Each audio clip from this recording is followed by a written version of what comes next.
శ్రీ వారాహిదేవి జ్యోతిష్యాలయం విద్య, ఉద్యోగం, వ్యాపారం, పెళ్లి, ఆరోగ్యం, సంతానం, భార్యాభర్తల మధ్య గొడవలు, అత్తాకోడల మధ్య గొడవలు, ప్రేమించి మోసపోవడం, స్త్రీ పురుష వశీకరణం, ధనం నిలవలేకపోవడం, మీకు ఎటువంటి సమస్యలైనా 24 గంటల్లో పరిష్కారం లభించబడును. నెంబర్ 1 వశీకరణ స్పెషలిస్ట్ కేరళ తాంత్రిక్ గురువు గారు పూజారి పండిత్ పవన్ నంబూద్రి గారు. Phone number 9043637512. ఓం శ్రీ మాత్రే నమః. ఓం శ్రీ వారాహిదేవ్యే నమః. అమ్మవారి భక్తులందరూ కూడా నమస్కారం అండి.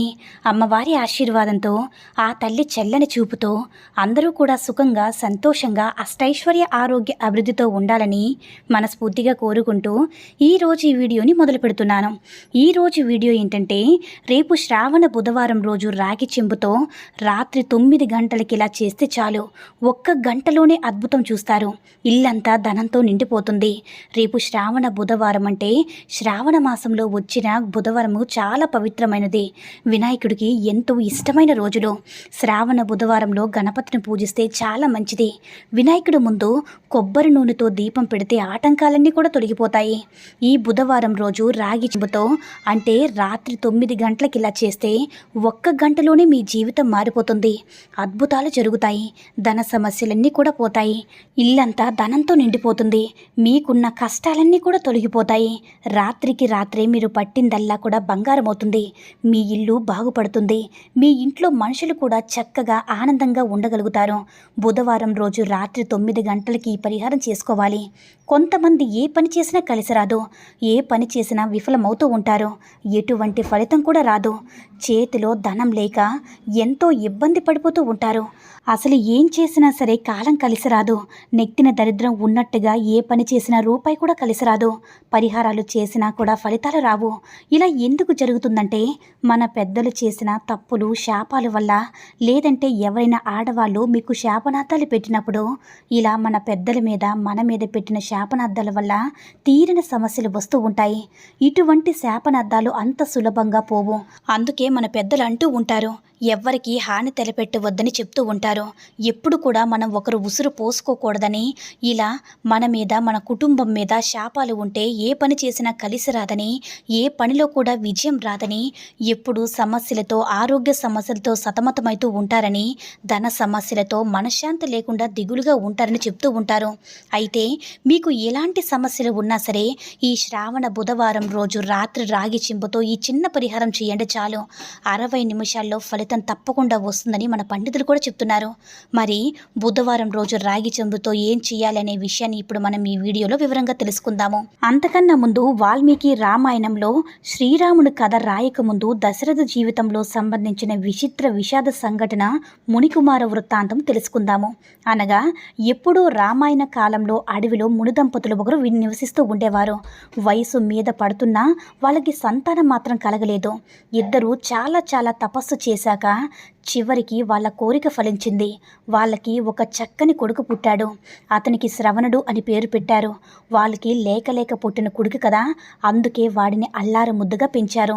రకరకాల విద్యలను, మంచి సంగతులు నేర్పారు. అయితే శ్రవణుడికి 16 ఏళ్ళు వచ్చేసరికి వారికి అమ్మా నాన్నలు ఇద్దరు కూడా పూర్తిగా ముసలివారైపోయారు. నడక తగ్గింది, బలం తగ్గింది. వారి కంటి చూపు కూడా క్రమంగా మందగించింది. చూస్తూ ఉండగానే వారు గుడ్డివారు కూడా అయిపోయారు. అప్పుడు ఆ తల్లిదండ్రులకి అన్నీ కూడా శ్రవణుడే, ఎక్కడికి వెళ్ళాలన్నా సరే శ్రవణుడే ఉండాలి, ఏ పని చెయ్యాలన్నా సరే శ్రవణుడే చెయ్యాలి. శ్రవణుడు అంత మంచివాడు. ముసలి తల్లిదండ్రుల అవస్థను అర్థం చేసుకున్నాడు. కంటికి రెప్పలా చూసుకునేవాడు. వాళ్ళనైతే ఒక్కరోజు కూడా శ్రవణుడు తల్లిదండ్రులకి ఒక కోరిక కలిగిందనమాట. కాశీకి పోవాలి, గంగలో స్నానం చేయాలి, వీలైతే అక్కడే ఉండిపోవాలని. ఆ రోజుల్లో కాశీకి వెళ్ళడం అనేది చాలా పెద్ద పని. రవాణా సౌకర్యాలు ఏమీ ఉండేవి కాదు. దారి కఠినంగా ఉండేది. అనేక అడవులు, నదులు దాటుకుని పోవాల్సి వచ్చేది. వాళ్ళ ముసలి వాళ్ళు నడవలేరు, పైగా చూపు కూడా లేదు. కాబట్టి వాళ్ళని కాశీకి చేర్చడం అనేది శ్రవణుడికి ఏమంత సులభం కాదు. అయినా శ్రవణుడు వాళ్ళ మాటను కాదనలేదు. ఎలాగైనా సరే తల్లిదండ్రుల కోరికను తీర్చాలి అనుకున్నాడు. ఒక త్రాటిని ఒక దానిని తయారు చేసుకున్నాడు. అంటే 5-6 అడుగుల పొడవున్న గడ్డి వెదురు బొంగు ఒక దాన్ని తీసుకొని దాన్ని 2 వైపులా కూడా తాళ్లతో కట్టాడనమాట. అలా బరువులు పెట్టుకుని తల్లిదండ్రుల్ని, ఇటువైపు తల్లిని, అటువైపు వైపు తండ్రిని వేసి ఆ కాటాను భుజాన్ని వేసుకుని నడుస్తూ వెళ్తున్నాడు. అలా ఒక అడవిలో అమ్మా నాన్నలు చెరువు వైపున కూర్చోబెట్టుకొని కావల్ని మోసుకొని కాలినడకన ప్రయాణం కొనసాగించాడు. ఎండనక వాననక శ్రవణుడు అలసటను లెక్కించక అమ్మా నాన్నల కోరిక నెరవేర్చాలనేది ఒక్కటే అతనికి సంకల్పం. అట్లా బయలుదేరి కొన్ని నదులు వాగులు వంకలు దాటుకుంటూ పోయి మెల్లగా అయోధ్యలో ఒక దానిలో అంటే ఒక అడవిలోకి ప్రవేశించాడు. మధ్యాహ్నమైంది. శ్రవణుడికి తల్లిదండ్రులకి బాగా దాహమయ్యింది. ఎక్కడైనా మంచినీళ్ళు దొరుకుతాయేమో చూడు నాయనా అన్నారు. సరే అని వాళ్ళని ఎత్తుకొస్తున్న కావిడిని కిందకు దించి నీళ్ల కోసం వెతుకుతూ బయలుదేరాడు. దగ్గరలో ఒక సరస్సు కనపడింది. సరస్సులో నీళ్లు నిశ్చలంగా తేటగా ఉన్నాయి. శ్రవణుడు కిందకు వంగి కూర్చుని నీళ్లను నింపుగా సాగాడు. అదే సమయానికి వేటాడుతూ అటువైపుగా వచ్చాడు అయోధ్యరాజు దశరథుడు. అప్పటికే ఇంక కుర్రవాడు విలువిద్యను సాధనం చేస్తూ ఉన్నాడు. లక్ష్యాన్ని గురిపెట్టలేక అటువైపు నుంచి వస్తున్న శబ్దాన్ని బట్టి బాణం వదలడం లక్ష్యాన్ని ఛేదించడం అని అంటారు కదా. నీళ్లు తాగుతున్నదంటే ఏదో ఒక జంతువేమో అనుకున్నాడు. రాజు అటువైపుగా గురిపెట్టి బాణం వదిలాడు. బాణం నేరుగా వెళ్ళి శ్రవణుడి గుండెకి గుచ్చుకుంది. శ్రవణుడు కింద పడిపోయాడు. పిల్లవాడు శ్రవణుడి పెద్ద మనసు. తన ప్రాణాలు పోతున్నాయని అర్థమైంది. తను చనిపోతే పర్వాలేదు కానీ నా తల్లిదండ్రులకు నేను లేకపోతే ఎవరి దిక్కు అనే ఆలోచనే అతని కళ్ళు మసకబారాయి. మనిషి అరుపులు వినగానే దశరథుడు గుండెలు గుబేలమన్నాయి. గబగబా పరిగెత్తుకొచ్చాడు. కింద పడి కొట్టుకుంటున్న శ్రవణం చూసి కళ్ళు నీళ్ళు పెట్టుకున్నాడు. సిగ్గుతోటి బాధతోటి ఎంతో బాధపడిపోయాడు. శ్రవణ్ణి ఒళ్ళోకి ఎత్తుకుని ప్రథమ చికిత్స చేసేందుకు ప్రయత్నించాడు. నన్ను క్షమించు, శబ్దం విని అదేదో జంతువు అనుకున్నాను కానీ మళ్ళీ మళ్ళీ వేడుకున్నాడు. ప్రాణాలు పోతున్న శ్రవణుడు దశరుని ఊరడించాడే తప్ప అతని మీద కోపగించుకోలేదు. మా అమ్మా నాన్నలు గుడ్డివాళ్ళు, పూర్తిగా నా మీదనే ఆధారపడి జీవిస్తున్నారు. ఇప్పుడు వాళ్ళకి దాహం వేస్తున్నట్టు వాళ్ళ కోసమే నీళ్లు తీసుకెళ్తుంటే ఇలా అయింది. నా ప్రాణాలు ఇక నిలిచేటట్లు లేవు. ఇదేమంత ముఖ్యం కాదు కానీ వాళ్ళు ఎలా బ్రతుకుతున్నారనేదే చింత నన్ను వేధిస్తూ ఉందని అన్నాడు శ్రవణుడు. అప్పుడు దశరథుడు, నీ తల్లిదండ్రుల సంగతి మర్చిపో, వారి బాధ్యత నాది. ముందు నీ గాయం మాన్పడం గురించి చూస్తాను అన్నాడు దశరథుడు. శ్రవణుడు దానికి ఒప్పుకోలేదు. నీరసంగా ఇంకా నాది లాభం లేదు. నా ప్రాణాలు ఇక 2 క్షణంలో పోతున్నాయి. మీరు వదిలిన బాణం గుచ్చుకుని చాలా నొప్పిగా ఉంది. ఆ బాణం లాగేశారంటే నా వేదనకి ఉపశమనం ఇస్తుంది. నేను ఇంకొంచెం సుఖంగా మరణిస్తాను. ఆలస్యం చేయకండి. వెంటనే ఈ నీళ్లు తీసుకుని మా అమ్మా నాన్నల దాహం తీర్చండి. పాపం వాళ్ళు నా కోసం ఎదురు చూస్తూ ఉంటారు. వాళ్ళకి నా మరణవాత తెలియచేయండి. ఆ తర్వాత విధిని అనుసరించి ఏమైనా చేయవచ్చు అన్నాడు. అయితే దశరథుడు బాణానికి బయటికి లాగిన వెంటనే శ్రవణుడు చనిపోయాడు. దశరథ మహారాజు ఏడ్చాడు. ఆ పైన ఒక నిశ్చయానికి వచ్చి శ్రవణుడు శరీరాన్ని అక్కడే విడిచి అంటే సొరకాయ బుర్ర చేత నీళ్లు చేసుకొని శ్రవణుని అమ్మా నాన్న దగ్గరికి వెళ్ళాడు. అడుగుల శబ్దం వినగానే, నాయనా శ్రవణ, ఇంత ఆలస్యమైందేమిరా అని అడిగాడు.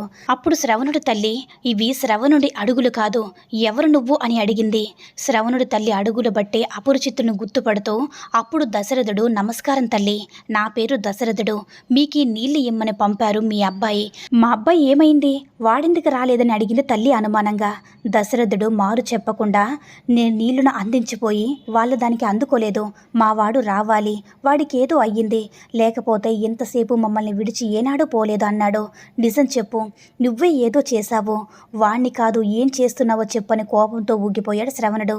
అయితే శ్రవణుడు తండ్రి ఇంకా చేసేది లేక జరిగిందంతా కూడా వివరించాడు. ఈ విషయం తెలియగానే శ్రవణుడు తల్లిదండ్రులు విపరీతంగా ఏడ్చాడు. అమాయకుడైన నా కుమారుణ్ణి మా నుంచి దూరం చేసిన ఈ పాపం ఊరికే పోదు రాజా. నువ్వు కూడా మాలానే పుత్రశోకంతో మరణిస్తావు. నీ కొడుకు నీ నుంచి దూరం అవుతూ ఉంటే ఈ దుఃఖాన్ని భరించలేక నీ గుండె ఆగిపోతుంది. పుత్రశోకం ఎలా ఉంటుందో అప్పుడు కానీ నీకు అర్థం కాదని శపించారు. ఎన్ని రకాలుగా సమాలించాలని ప్రయత్నించినా కూడా శాంతించలేదు. వారు కొద్దిసేపట్లోనే వారిద్దరూ కూడా గుండెల పగిలి చనిపోయారు. తెలిసి చేసినా తెలియక చేసిన తప్పు తప్పే కదా, దాని ఫలితం అనుభవించక తప్పదు.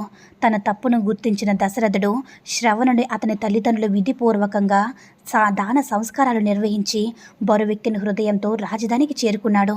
ఆ తర్వాత చాలా సంవత్సరాలుగా అతనికి పిల్లలు పుట్టలేదు. శ్రీరాముని మీద విపరీతమైన ఇష్టాన్ని పెంచుకున్నాడు దశరథుడు. ఆ రాముడు పెద్దయ్యి లక్ష్మణుతోటి అడవికి పోతూ ఉంటే ఆ బాధ తట్టుకోలేక దశరథుడు కూడా చివరికి మరణించాడు. ఇక ఈ వీడియోలోకి వస్తే, ఎవరైతే ధన సమస్యలతో బాధపడుతూ ఉన్నారో, ఏ పని చేసినా కలిసి రావడం లేదని దిగులు పడుతూ ఉన్నారో, చేతిలో రూపాయి కూడా మిగలడం లేదని కష్టపడుతూ ఉన్నారో, వారు ఈ బుధవారం రోజు చక్కగా రాత్రి 9 గంటలకి ఒక రాగి చెంబు నీళ్ళు తీసుకోండి. రాగి చెంబు ఉంటే రాగి చెంబు తీసుకోండి, లేదంటే స్టీలు చెంబు అయినా సరే తీసుకోండి. తీసుకొని దానిలో నీళ్లను నిండుగా నింపి ఆ నీటిలో ఒక స్పూన్ జీలకర్రను వెయ్యండి. జీలకర్ర అందరి ఇంట్లో ఉంటుంది కదా, ఆ జీలకర్రకు మన కష్టాలు తొలగించే శక్తి ఉంటుంది కనుక జీలకర్రను వెయ్యండి. ఆ తర్వాత ఒక స్పూన్ మిరియాలు కూడా ఆ నీటిలో వెయ్యండి. మిరియాలు మీ జీవితాన్ని అద్భుతంగా మార్చేస్తాయి. ఇక చివరలో చిటికెడు కుంకుమను కూడా వెయ్యండి. ఆ తర్వాత ఈ చెంబుని ఇల్లంతా కూడా తిప్పి, ఇంట్లో ఎన్ని గదులుంటే అన్ని గదులు తిప్పి, చివరిలో ఆ చెంబును తెచ్చి మీ ఇంట్లో వంటగదిలో గ్యాస్ పొయ్యి పక్కన పెట్టండి. ఇలా చేయడం వల్ల ఒక్క గంటలోనే మీ ఇంట్లో ఉండేటటువంటి విశ్వశక్తులు, చెడు శక్తులన్నీ కూడా పోతాయి. మిమ్మల్ని ఏ శక్తులైతే ఇబ్బందులకు గురి చేస్తున్నాయో ఆ శక్తులన్నీ కూడా తొలగిపోతాయి. ఇక మీరు మరుసటి రోజు ఉదయాన్నే ఆ నీరుని ఏం చేస్తారంటే, ఎవరూ తొక్కని ప్రదేశంలో పోసేసి కాళ్ళు చేతులు శుభ్రంగా కడుక్కొని ఇంటికి వచ్చేయండి. ఇక మీరు తెల్లవారేసరికి అద్భుతమైనటువంటి ఫలితాలు చూడగలుగుతారు. మీ చుట్టూ ఉన్న సమస్యలు వాటంతట అవే తొలగిపోతాయి. ధనమే మిమ్మల్ని వెతుక్కుంటూ వస్తుంది. కాబట్టి మీరు మర్చిపోకుండా రేపు 9 గంటలకి చిన్న పరిహారం చేసి శుభ ఫలితాలను పొందండి. ఈ వీడియో కనుక నచ్చినట్లయితే మరికొంతమంది అమ్మవారి భక్తులకు రీచ్ చేయాలా, షేర్ చేసి లైక్ చేయండి.